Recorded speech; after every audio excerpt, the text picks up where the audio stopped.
Berawal dari laporan masyarakat, Polresta Palembang berhasil mengamankan 3 tersangka pencurian disertai kekerasan yang mengakibatkan pasangan suami istri yang masing-masing berumur 80 dan 78 tahun meninggal dunia. Ketiga tersangka tersebut yakni dengan inisial G, I, dan A yang tercatat sebagai warga Jalan Sematang Borang, Kecamatan Sako, Palembang. Menurut Kapolresta Palembang AKBP Wahyu Bintono didampingi Kasat Reskrim Polresta Palembang Kompol Maruli Pardede, mengatakan berdasarkan keterangan yang didapat dari tersangka G, diketahui kedua dari tersangka tersebut merupakan cucu kandung korban.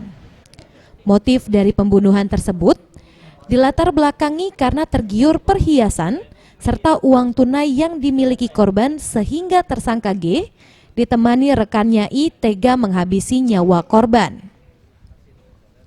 Selain mengamankan para tersangka, Polresta Palembang turut mengamankan sejumlah alat bukti berupa motor yang dipakai tersangka serta perhiasan berupa 2 buah cincin dan kalung emas dan uang tunai sebesar Rp400.000 yang dipakai tersangka untuk membeli narkoba jenis sabu. Kita lakukan pemeriksaan terhadap para tersangka ini. 2 di antara tersangka ini yang berinisial G dan inisial A itu merupakan cucu dari kedua korban ini, cucu kandung.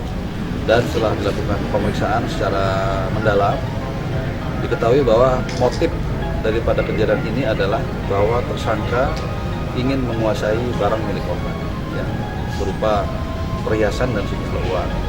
Kemudian setelah menangkap tersangka, petugas kami segera melakukan pencarian barang bukti. Pelaku dijerat pasal 365 ayat 4 KUHP tentang pencurian disertai kekerasan dan pidana penjara seumur hidup. Septiawan Rizky, Sriwijaya TV.